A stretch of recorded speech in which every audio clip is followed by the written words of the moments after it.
Adam Schiff, treason, and the evidence that could end his career forever. In a FBI oversight hearing, Deputy Director Dan Bongino walked in carrying a single folder. Inside were recordings, transcripts, and sworn testimony, proof that Schiff wasn't just bending the truth, but colluding with foreign intelligence and threatening American officers. For years, Schiff stood in front of cameras, lecturing the nation about integrity. But today, the mask is gone. Today, his own words, his own staff, and his own actions are being laid bare. By the end of this video, you'll learn about the moment that shattered Schiff's career and sent shockwaves through Washington. Before we dive in, drop a comment where you're watching from, and hit subscribe so you never miss this moment. The FBI oversight hearing had been billed as routine, just another round of questions about security protocols and budget lines. But something in the air felt different, heavier. Everyone in the room could feel it, though no one said a word. Then the chairman gavelled the session open. From the moment Adam Schiff leaned into his microphone, the world outside might as well have vanished. He wore his usual measured smile, calm and deliberate as he spoke about the integrity of our institutions and the sacred duty of oversight. But across the table sat Dan Bongino, the former Secret Service agent turned deputy director. He didn't move, didn't fidget, didn't even blink. His hands were clasped together, resting just above a thick folder. And when he finally spoke, the smile drained from Schiff's face.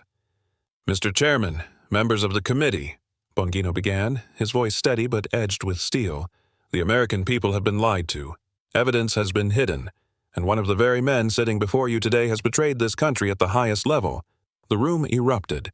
Reporters scribbled furiously. Senators shifted in their seats. Schiff froze, then forced a small laugh, trying to wave it off as political theater. But Bongino didn't flinch. He tapped the folder with one finger, slow and deliberate.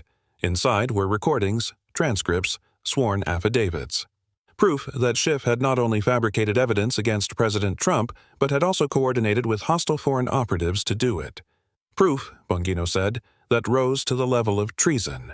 At that word, the chamber fell into silence so deep it felt like the walls themselves were holding their breath. Schiff's eyes darted around the room, searching for support. None came. "This isn't conjecture," Bongino continued. "It's not rumor, not speculation.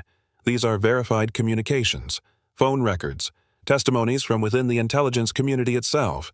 And before this hearing is over, you will hear every word." Schiff's mouth opened, but no sound came. His lips pressed together, trembling as he reached for his notes. But no carefully rehearsed line could save him now. Bongino leaned forward, his eyes locked on Schiff. "You thought this would stay buried. You thought you could threaten, intimidate, and cover your tracks. But today, the truth comes out. All of it." The chairman's gavel hammered again and again, calling for order. But there was no order left to call. The hearing had just detonated into the most explosive political confrontation in decades. And for everyone watching, whether in the chamber or through the cameras broadcasting live across the nation, one question burned hotter than all the rest. What exactly had Adam Schiff done? The answer, Bongino promised, would change everything. The cameras zoomed in as Bongino opened the folder. Papers slid neatly across the table, each page stamped and dated. He didn't raise his voice. He didn't need to. The weight of every word carried across the chamber like a hammer. "These are transcripts," he said, holding up the first sheet. "A series of communications between Congressman Schiff and senior staff members during the impeachment proceedings. On the surface, they read like ordinary preparation notes, but listen closely to what was actually said." He pressed a small device on the table, and suddenly Schiff's own voice filled the room. The recording was grainy, but unmistakable. "Push harder on the Ukraine angle. It doesn't matter if it's airtight. We just need enough to damage Trump in the press." The room fell silent. A cough echoed from the back, but no one else moved. Schiff shifted uncomfortably, his hand tugging at his collar. "That audio," Bongino said firmly, "was verified by independent forensic analysts. It's not fabricated. It's not spliced. It is authentic." Schiff leaned toward his microphone, his voice breaking slightly. "This is outrageous. This is a gross mischaracterization. Anyone can twist a few words out of context." Bongino cut him off. "Out of context? Then let's play the rest." Another clip crackled through the speakers. "If the CIA officer doesn't play ball, he'll regret it. Remind him what happened to the last one who crossed us." Gasps spread through the hearing chamber like a shockwave. Senators turned to one another, whispering frantically. The chairman banged the gavel, but the noise was drowned out by the uproar. Schiff's face went pale. His eyes darted toward the exit, as if measuring the distance, but the cameras never left him. "These threats," Bongino said, tapping the paper, "were directed at a decorated CIA officer whose only crime was refusing to participate in fabricating evidence. That officer has since provided sworn testimony, backed by military colleagues, all corroborating the intimidation campaign led by Schiff's office." The committee chair leaned forward, visibly rattled. "Mr. Bongino, are you telling us under oath that a sitting member of Congress threatened a CIA officer to manufacture evidence?" Bongino didn't hesitate. "That's exactly what I'm telling you, and it doesn't end there." He pulled out another sheet, sliding it forward. On the top were phone logs, numbers highlighted, dates circled. These records show direct communication between Congressman Schiff and individuals later identified as assets of Chinese intelligence. These weren't casual calls. They were coordinated, deliberate, and timed precisely with his efforts to smear the President of the United States. The weight of his words pressed down on the chamber like a storm cloud. Every camera, every microphone, every pair of eyes locked onto the unfolding spectacle. And Schiff? He sat frozen, his lips pressed tight, sweat glistening under the bright lights. The mask of confidence he had worn for years was cracking, piece by piece, under the crushing weight of evidence.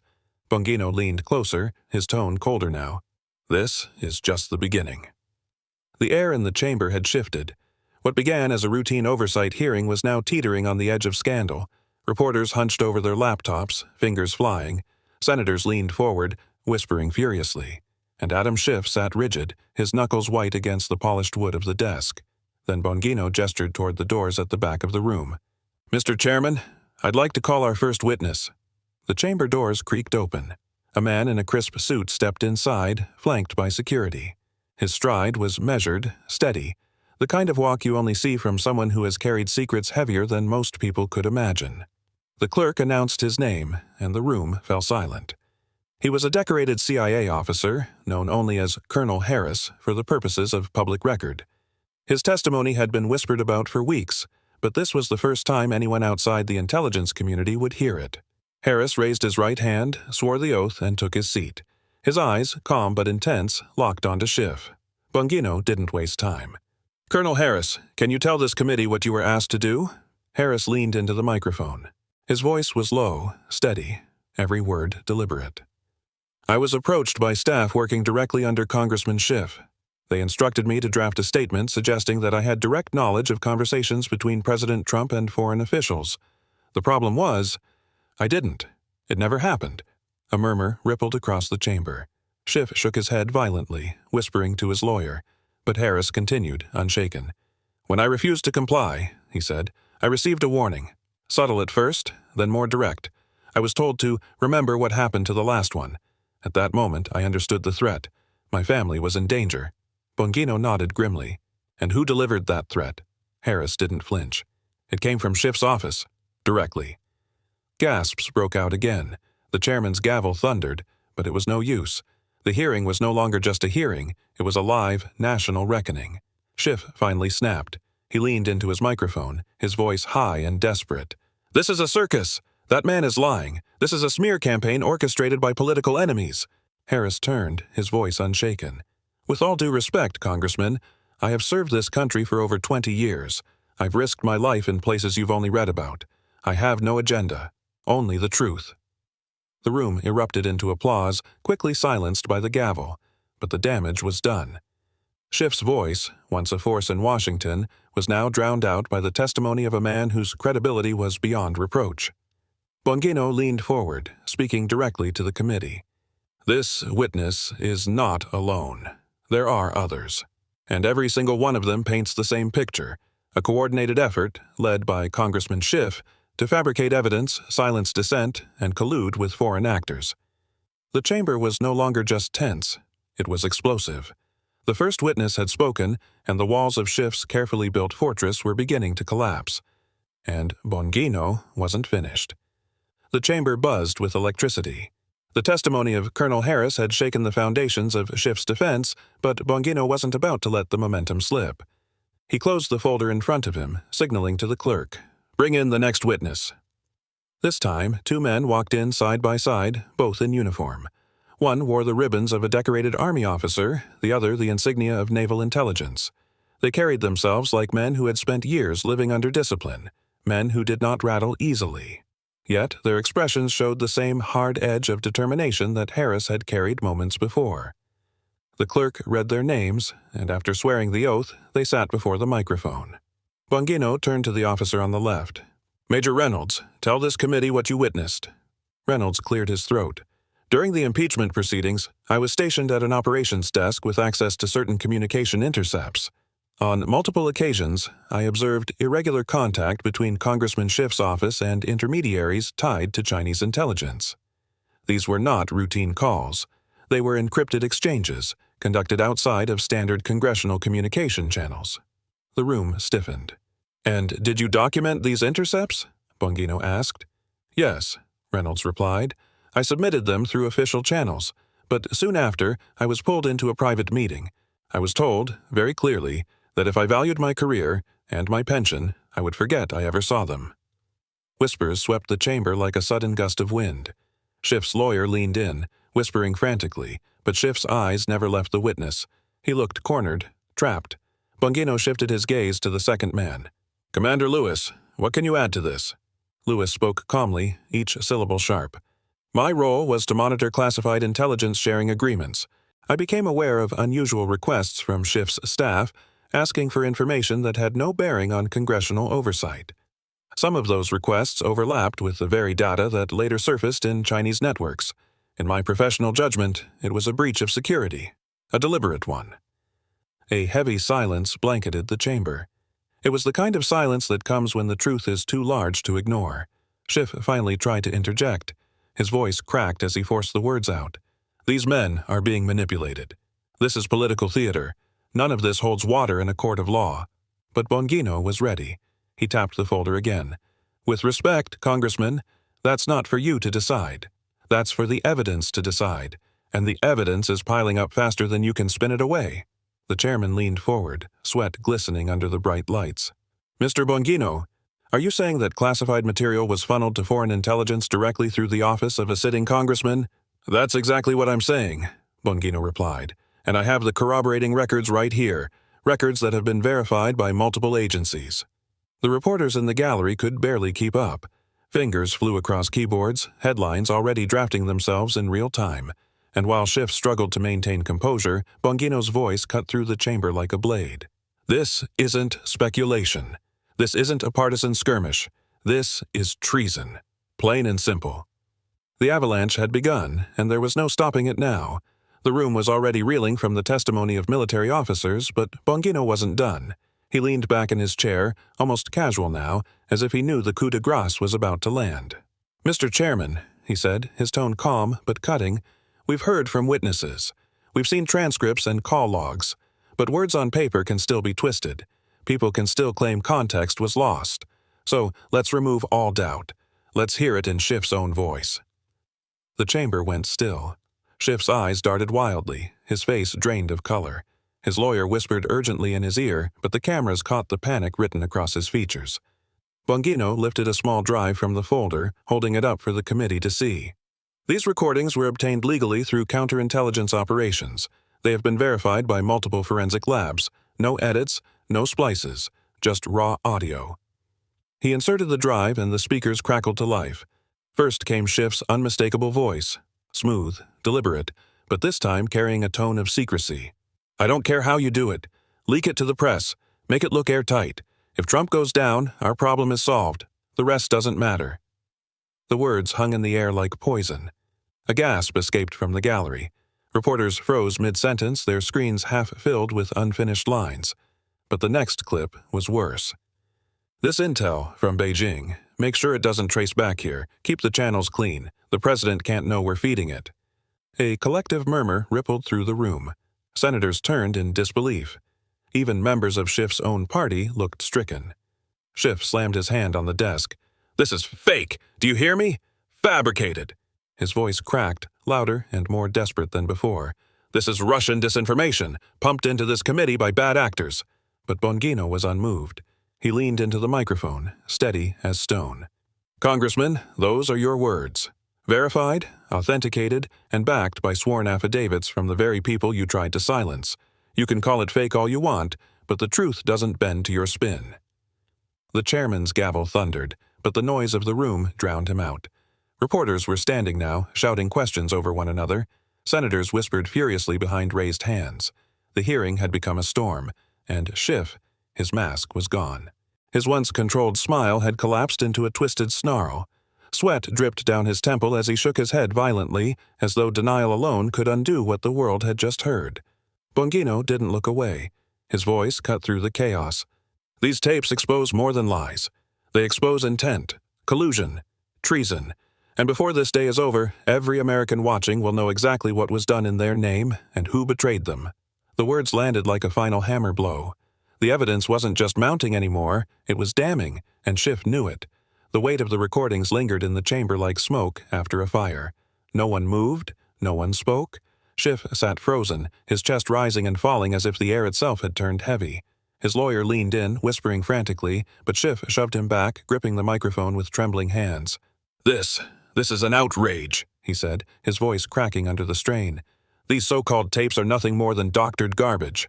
I've been in public service for decades. I have fought tirelessly to defend this democracy, and now I'm being smeared by political thugs who will stop at nothing to destroy me. His words rang out, but the tone was wrong. Gone was the measured confidence that had once made him untouchable. What came out instead was panic, raw and unrestrained. Bongino sat silently, watching. He didn't interrupt, didn't argue. He simply let the congressman unravel on live television. Schiff pounded the desk again, his face flushed. This is a setup, a conspiracy to silence dissent. If you allow this farce to continue, you are destroying the very fabric of our republic. But the chairman leaned forward, his expression grim. Congressman Schiff, the evidence presented here today is overwhelming.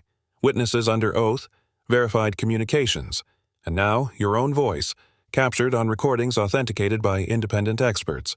If you have a defense, present it. But yelling conspiracy does not constitute proof. The words cut deep. Schiff opened his mouth to respond, but nothing came out. He reached for his notes, fumbling through pages, his hands shaking too violently to keep them steady. The cameras zoomed in, broadcasting every twitch, every bead of sweat, to millions watching at home. Then, from across the table, Bongino finally spoke. His voice was calm, deliberate. Congressman, for years you painted yourself as the defender of democracy. You stood before cameras, lecturing the nation about integrity, about truth. But what happens when the truth points at you? What happens when the evidence shows you've been the very thing you swore to fight? The room went still again. Schiff's lips pressed together, his jaw clenched, but he didn't answer. One senator broke the silence, his voice sharp. Mr. Schiff, did you, or did you not, communicate with individuals tied to Chinese intelligence during the impeachment proceedings? Schiff stammered. I spoke with many people, in many contexts. That's my role as a legislator. Answer the question, the senator snapped. I don't recall specifics, Schiff muttered. The gallery erupted with murmurs. I don't recall had long been the refuge of cornered politicians, and everyone knew it. Bongino leaned forward. You don't recall, Congressman? Or you don't dare admit it? Schiff's face tightened, his silence louder than any denial, and in that silence, the chamber understood. The defense was collapsing. The fortress had no walls left. The desperation was plain for all to see. The committee chamber was already crackling with tension when Bongino spoke again. His tone was quiet, almost measured, but the words carried the force of a hammer. Mr. Chairman, we've heard from intelligence officers and military personnel, but today's next witness doesn't come from outside the congressman's circle. This one comes from inside. A collective murmur swept the room. Schiff's head snapped toward the door, his eyes wide. The clerk opened it, and a young man stepped through. He looked nervous, his shoulders tense, his eyes darting between the rows of reporters and senators. But his face was familiar, painfully familiar to Schiff. It was Matthew Cole, a former staffer who had worked in Schiff's office for nearly 4 years. Gasps rippled through the chamber. Schiff gripped the table so tightly his knuckles went white. No, he muttered under his breath, shaking his head. Cole raised his right hand, swore the oath, and sat down at the microphone. His voice wavered at first, but steadied as he began. I joined Congressman Schiff's staff because I believed in his mission. I believed he stood for truth and accountability. But what I saw behind closed doors was different. Very different. The gallery leaned forward, hanging on his words. During the impeachment proceedings, Cole continued, I was ordered to draft talking points based on evidence I knew to be false. When I pushed back, I was told to keep quiet, that the bigger picture justified it. Over time, the pressure increased. I witnessed meetings where staff were instructed to coordinate directly with outside operatives, including contacts later identified as tied to Chinese intelligence. Schiff burst forward, slamming his palm against the microphone. This is absurd. This is a disgruntled employee, nothing more. He was dismissed for incompetence, and now he seeks revenge. Cole didn't flinch. I resigned, Congressman, and I have the documents to prove it. At that moment, he lifted a small binder and placed it on the table. Inside were internal memos, emails, even drafts of fabricated documents with Schiff's annotations scrawled across the margins. The senators leaned in, eyes narrowing as the pages flipped. Words leapt off the paper. Exaggerate connection. Make this stick. Pressure CIA source. Bongino spoke softly, but the edge in his tone was unmistakable. Ladies and gentlemen, this is no longer just circumstantial. These are direct instructions in writing from Congressman Schiff's office, corroborated by his own staff. The silence that followed was crushing. Schiff sat rigid, his face pale, his eyes fixed on the binder as though staring at his own undoing. The chairman cleared his throat, his voice strained. Congressman Schiff, do you deny that these are your annotations? Schiff's mouth opened, but no words came. He glanced around the room, searching for support. But even his closest allies avoided his gaze. And in that moment, it was clear to everyone watching, on the committee floor, in the gallery, and across the nation, that Adam Schiff had been betrayed not by enemies, but by the truth inside his own walls. The fortress hadn't just cracked, it had collapsed from within. For a moment, Schiff sat frozen, staring at the binder as if it were a live grenade sitting inches from his hands. Then suddenly, the mask snapped. He lurched forward, his face red, his voice booming across the chamber. This is treachery! Lies! You think you can destroy me with half-truths and forged papers? You're fools! All of you! Fools! The explosion startled the room. Senators recoiled. Reporters stopped typing, stunned by the raw outburst. Schiff pointed directly at Cole, his finger trembling with rage. You're a coward. You were nothing but an errand boy in my office. And now you sit here fabricating stories to save your own skin? You disgust me. Cole sat silent, unflinching, his binder still resting on the table like a silent witness. The chairman slammed his gavel, calling for order, but Schiff wasn't done. He turned on Bongino, his eyes blazing. And you orchestrated this entire circus. You've been after me from the beginning. This is nothing more than a political lynching, a vendetta by a failed Secret Service agent desperate for relevance. Bongino leaned back in his chair, calm, his arms folded. His reply was quiet, but every word cut through Schiff's fury like steel. Congressman, the evidence doesn't need my relevance. It speaks for itself. You're not fighting me. You're fighting the truth. And the truth is winning. The words landed like a gut punch. Schiff's breath grew ragged, his chest heaving. He scanned the room, hoping for even one ally to come to his defense. But the faces staring back were cold, wary, calculating. Even members of his own party sat stone-faced, unwilling to share in his fury. The chairman's voice finally broke the tension. Congressman Schiff, you will compose yourself immediately. This is a hearing, not a street brawl. But Schiff only sneered, his voice dripping with venom. A hearing? No. This is an ambush, a witch hunt, and mark my words, you will all regret this. When the cameras are gone and the lights are off, you'll see what happens to those who try to destroy me. The threat hung in the air like a dagger. Gasps echoed through the gallery. Senators exchanged sharp glances. Bongino leaned forward, his eyes locked on Schiff. Did you just threaten this committee? Schiff froze, realizing the weight of what he'd said. He tried to walk it back, fumbling for words, but the damage was done. The fury that had burst out of him wasn't just emotion. It was a confession of desperation, a glimpse into the very tactics he'd been accused of all along. The cameras had caught it all. The nation had seen it live. And with every second that passed, Adam Schiff wasn't just losing control of the hearing. He was losing control of his future. The chamber had descended into chaos. Schiff's furious outburst still echoed in the ears of everyone present. Reporters were standing, shouting questions.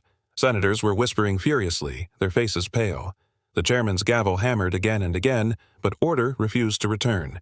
And then, in the middle of it all, Bongino spoke. Calm, controlled, final. Mr. Chairman, based on the overwhelming evidence presented here today, sworn testimony, authenticated communications, and verified recordings, I am formally requesting that Congressman Adam Schiff be referred for criminal investigation on charges including obstruction, abuse of power, and treason against the United States. The words struck like thunder. Schiff jolted upright, his chair screeching against the floor. "You can't do this! You have no authority over me! I am a United States congressman!" But the chairman leaned forward, his face grave. "No one, Congressman, is above the law." Silence fell. Then the doors at the back of the chamber swung open. 2 U.S. Marshals stepped inside, their presence sending a ripple through the room. Their boots clicked against the marble as they approached, steady and unhurried. Schiff's face twisted with disbelief. "No! No! This is outrageous! This is tyranny! You're destroying the Republic!" His voice cracked, the words sounding more like pleas than proclamations. The marshals stopped at the table. One spoke firmly. "Congressman Schiff, you are under arrest on charges of treason, obstruction of justice, and conspiracy to defraud the United States. Please stand." Gasps exploded through the chamber. Reporters shouted over one another, their microphones thrust forward. Cameras zoomed in tight, capturing every bead of sweat, every twitch of Schiff's collapsing composure. He looked around desperately, searching for allies, but the seats behind him were empty of support. His colleagues stared in silence, unwilling or unable to intervene. "This is madness," Schiff shouted, his voice breaking. "You're making a mistake you'll regret forever. I demand to speak to the Speaker. I demand—" The marshal's hand rested on his shoulder. Schiff flinched, then sagged, his fight draining away in an instant. The cameras caught the moment. The collapse of a man who had once wielded immense power, now reduced to a defendant in real time. As the marshals secured him, Bongino's voice cut through the storm one last time. "Today isn't about politics. It isn't about left or right. It's about accountability. About proving that even the most powerful are subject to the same laws as the people they claim to serve." The chairman's gavel came down one final time. "This hearing is adjourned." And as Adam Schiff was led out of the chamber in handcuffs, the world watched in stunned silence. A titan of politics had fallen, not in private, not behind closed doors, but under the bright, unforgiving light of national scrutiny. The fall was complete. The images of Adam Schiff being escorted out in handcuffs dominated every news cycle. They played on loop across cable networks, filled the front pages of newspapers, and flooded social media feeds. For millions watching, it was a moment that felt unreal, like history unfolding in real time. In Washington, the fallout was immediate. Calls for accountability swept through both parties. Allies who once stood shoulder to shoulder with Schiff scrambled to distance themselves. Statements of shock and deep concern poured in from senators and representatives, each more carefully worded than the last. Behind closed doors, panic set in. If Schiff could fall, anyone could. Several senior staffers resigned within days, unwilling to face the storm that was now brewing around the Democratic leadership. Committee chairs called emergency meetings. Rumors swirled of more names, more evidence, more investigations waiting just around the corner. The party machinery, once so disciplined, was now fractured, shaken by the realization that the scandal wasn't just about Schiff, it was about the entire system that enabled him. Across the country, reactions split sharply. For some, it was vindication, proof that corruption could no longer hide behind titles and speeches. For others, it was disbelief, a bitter pill that their champion had betrayed them. Protests erupted in city squares. Crowds cheered outside courthouses. The nation had been thrown into one of its most divisive reckonings in decades, and through it all, one name surged into the spotlight: Dan Bongino. The man who had once been dismissed as a commentator, a political outsider, now stood as the figure who had brought down one of the most powerful lawmakers in the country. He was hailed by supporters as a patriot, a defender of truth. Editorials called him a reluctant hero, a man who had stepped into the fire when others chose silence. But Bongino himself remained measured. In interviews, he spoke not of triumph, but of responsibility. "This isn't about me," he said in one appearance. "It's about showing the American people that justice doesn't stop at the doors of Congress, that no one is too powerful to answer for their actions." The FBI, too, was forced to confront its own fractures. The hearing had exposed not just Schiff's actions, but also the failures within the Bureau to catch them earlier. Reforms were announced within weeks: stricter oversight committees, new transparency measures, and whistleblower protections aimed at preventing another scandal of this magnitude. For the first time in years, the phrase, "no one is above the law," felt less like a slogan and more like a reality. And as the nation looked forward, scarred but resolute, one lesson echoed louder than all the others. Betrayal may shake the foundation of democracy, but truth, though delayed, has the power to rebuild it. The chapter had closed on Adam Schiff, but for America, a new one had just begun.